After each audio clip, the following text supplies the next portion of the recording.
그 정부의 주장을 좀 더 보겠습니다. 북한의 대남혁명 선전기구인 한민정이 작성했다는 주체의 한국사회 변혁운동론을 증거 1회로 제시한 이유는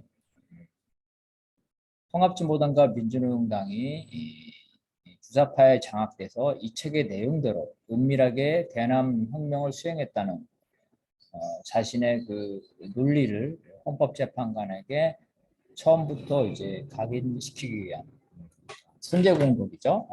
선제 공격. 또한 이제 정부가 제출한 각종 공안 사건들이 있습니다. 민주노동당과 통합진보당의 주요 인사들이 과거에 북한과 관련된 공안 사건에 연루되어 있는데 이것들이 제출됐고, 이 제출된 이유는 이제 과거에 이러한 인사들이 사상을 전향한 게 아니라 똑같은 사상을 가지고 합법적인 정당 활동을 가장하고 있다. 그래서 이들이 아직도 주체의 한국사회 변혁운동론과 유사한 주장을 하고 있다는 부분을 입증하려고 한 겁니다. 그 다음에 이제 정부가 제출한 서면들은 이제 그 통합진보당과 민주노동당에 부정적인 영향을 주려는 것들이겠죠. 부정선거, 뭐 폭력 사태, 그리고 이제 패권과 종북으로 인한 분당 사태, 그다음에 이제 북의 핵실험에 대한 모호한 입장, 그리고 이제 그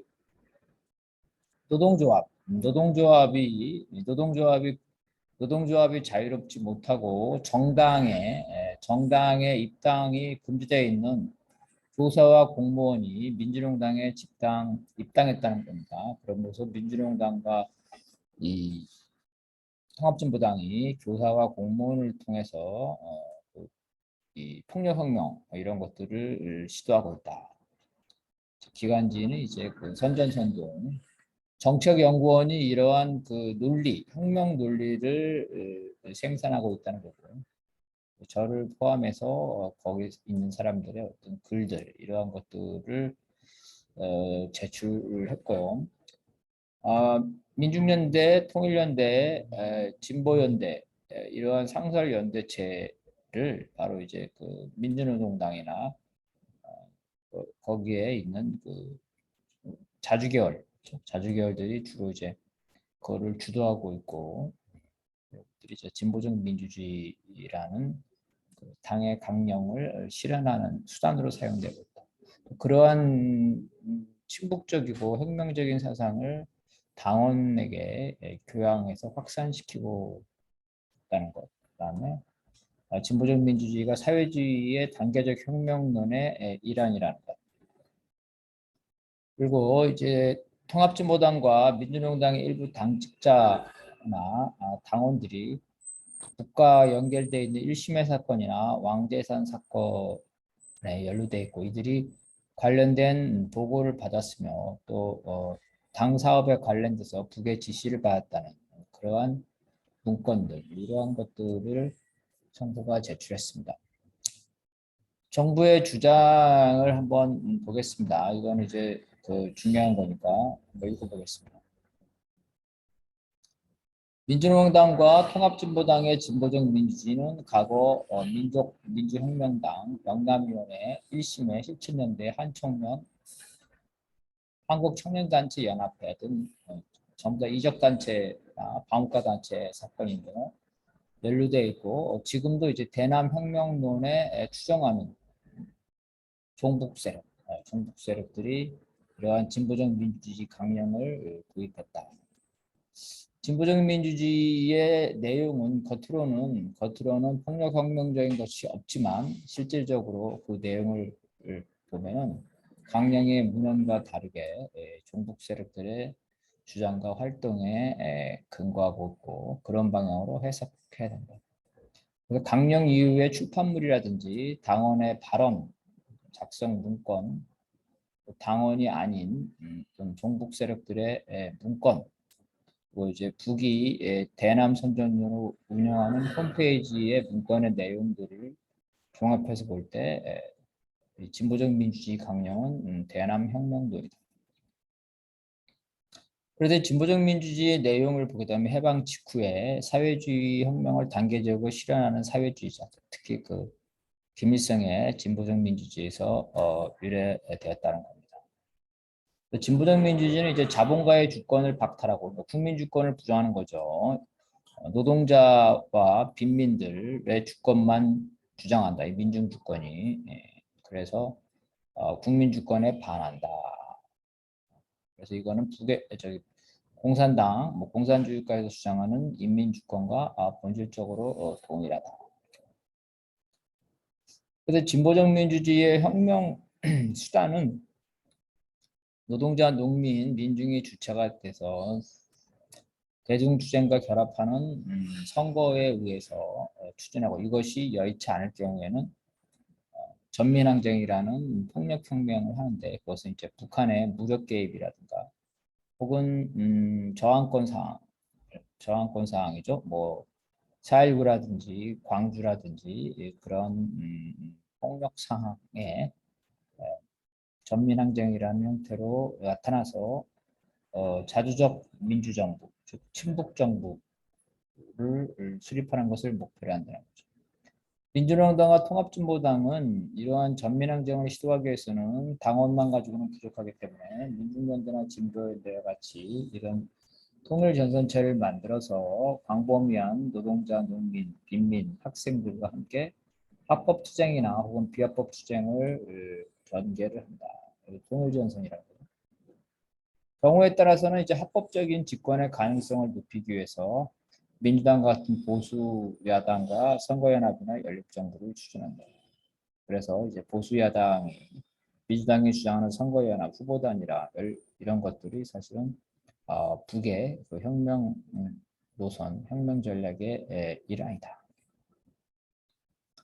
민주당과 통합진보당이 선거나 혹은 폭력으로 집권을 한두 대한민국을 완전히 바꾸는데 친북적이고 공산주의를 용인하는, 그래서 헌법을 완전히 폐지하고 새로운 헌법을 만들기 위한 제언을 소집하고, 그 다음에 이런 민주노당 통합진보당의 핵심이 돼서 자주적 민주정부를 수립해서 결국은 진보적 민주주의 실현을 목표로 한다. 이 자주적 민주정부는 주한미군을 철수시키고 남북미 평화협정을 수립하고 북한과 잠정적으로 연방제 통일을 한 후에 결국은 궁극적으로 북한과 공조하여 남한의 그 친북 여론, 공산주의 여론을 조성해서 남북 총선거를 통해서 주체 사상에 기반한 사회주의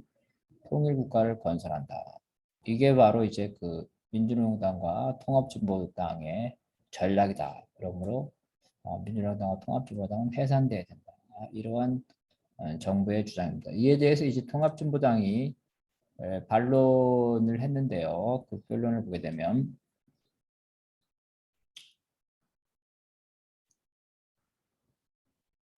먼저 그 자주계열 혹은 NL이라 그러죠. NL이 북한의 지령에 따라 민주노동당을 장악하고 진보적 민주주의를 채택하고 진보 대통합과 야권연대를 추진했고, 이것이 모두 다 대한민국혁명의 일환이다는 정부의 주장에 대해서 소위 말하는 NL의 민주노동당 집결을, 예를 들어 경기도 같은 경우는 민주노동당 창당 시절부터 해왔고, 그다음에 이제 다른 NL 계열도 민주노동당 초기에 집결한 경우가 많았다는 거죠. 그리고 이제 진보적 민주주의는 민주노동당 내에서 강령개정위원회에서 여러 차례 토론을 통해서 진행했고, 진보대 통합은 민주노총이라든가 노동자의 요구였고, 야권연대는 이제 이명박이라든가 박근혜 정권을 교체하라는 국민의 요구에 따른 것이죠. 이런 것 때문에 북한의 지령과 무관하다. 진보적 민주주의가 김일성의 진보적 민주주의를 본따서 단계적 혁명론이다. 민족해방 이민민주주의 혁명론의 위장이라는 것에서 진보적 민주주의는 단계적 혁명론이 아니라 민주노동당이 집권했을 때 국가를 어떻게 바꿀 것이냐는 이제 국가 비전이고 진보적 민주주의는 김일성 이후에 중도 보수들도 주장하는 다양한 내용이기 때문에 김일성의 진보적 민주주의와 일치시킬 수 없다. 또한 사회 구성천에서 식민지 반자본주의 사회론이라든지 그 다음에 민중주권, 통일전선, 전민항쟁, 자주적 민주정부들이 북한식의 단계적 사회주의 혁명론이라고 하는데 일단은 민주노동당은 진보적 민주주의 강령을 도입하면서 과거에 있었던 사회주의를 삭제했다. 오히려 사회주의를 삭제했는데 진보적 민주주의를 사회주의라고 주장한 것은 문제가 있다는 겁니다. 그리고 이러한 내용들은 북이 먼저 주장한 게 아니라 북이 먼저 주장한 것이 아니라 남측에서 이미 오래전부터 있었던 주장들이다. 그런 주장들이 북한이 이것을 했다고 해가지고 북한의 주장을 따랐다고 해서 똑같은 주장이라고 해서 친북이라고 할 수 없다. 그래서 합법과 비합법 대중수령을 동원해 반미 자주화 투쟁, 주한미군 철수 평화협정 연방제 통일, 또 반파쇼 투쟁을 전개했다는 거죠. 민중주권은 노동자, 농민, 빈민에게만 주권을 인정하는 게 아니라 주권, 즉 투표권은 부자들, 모든 사람에다 인정을 하지만 다만 민주노동당은 자본가가 아니라 노동자, 농민, 민중의 이익을 대변한다는 정치적인 의미이지 주권을 제한한다는 의미는 아니다. 통일전선이라는 즉 연합이라는 말은 일반적인 연대연합을 말하고 있고 우파들도 전국연합이라는 단어를 사용하고 있다는 거죠. 자주적 민주정부는 군사주권을 완전히 회복하고 통일과 그다음 민주주의를 완전히 회복한다는 일반적인 한국 사회의 과제를 말하는 것이며 집권정부 전민항쟁이라는 것은 이제 민주노동당이나 통합진보당에서 실제로 채택한 바 없고 일부 민주노동당 통합진보당 당원이 그런 주장을 한다 하더라도 그것이 당의 입장이 될 수가 없다는 겁니다. 선거를 통한 집권을 내세우고 있지만 결정적 시기가 오면 폭력적인 전민항쟁을 통해서 정권을 잡는 민족해방 인민주의 혁명을 민주노동당과 통합진보당이 포기하고 있지 않다 이렇게 주장했는데요. 통합진보당의 강령, 진보적 민주주의를 보더라도 여기서는 폭력혁명, 일당 독재, 소수지배 이런 것들을 명시하지 않습니다. 오히려 명시된 거는 자유선거를 명시되어 있고 국가 권력 분립, 그 다음에 복수정당제, 다수의 지배를 명시하고 있다. 그래서 이러한 일당 독재나 소수지배 이런 거하고는 상관이 없다. 자주적 민주정부를 수립해서 북한과 연방제 통일을 완료하여 결국은 한반도 전체를 사회주의화라고 한다는 주장에 대해서는 남북 체제를 상호 존중하기로 한 6.15 공동선언 이후에 북한이 근본적으로 대남 혁명론을 무장혁명론 이런 그 폭력혁명론을 북한이 시도하고 있다고 볼 수 없다. 그러한 사건도 없다는 거죠. 그러한 북한이 그 조직한 폭력적인 어떤 그 단체들, 방어과 단체 이런 것들이 2000년 이후에는 존재하지 않는다. 또한 이제 그 민족해방, 민주주의 혁명론, 북의 혁명론이 이제 1970년대는 민족해방, 인민민주주의 혁명, 사회주의 단계적 혁명론으로 이해될 수 있었지만 지금은 인민이 빠져서 민족해방, 민주주의 혁명론. 그 내용은 이제 남의 민중이 진보적 민주주의, 완전한 민주주의 실현이죠. 부르주아 민주주의를 실현하고 자주적 민주주의를 수립하자는 것이기 때문에 사회주의와 무관하다는 겁니다.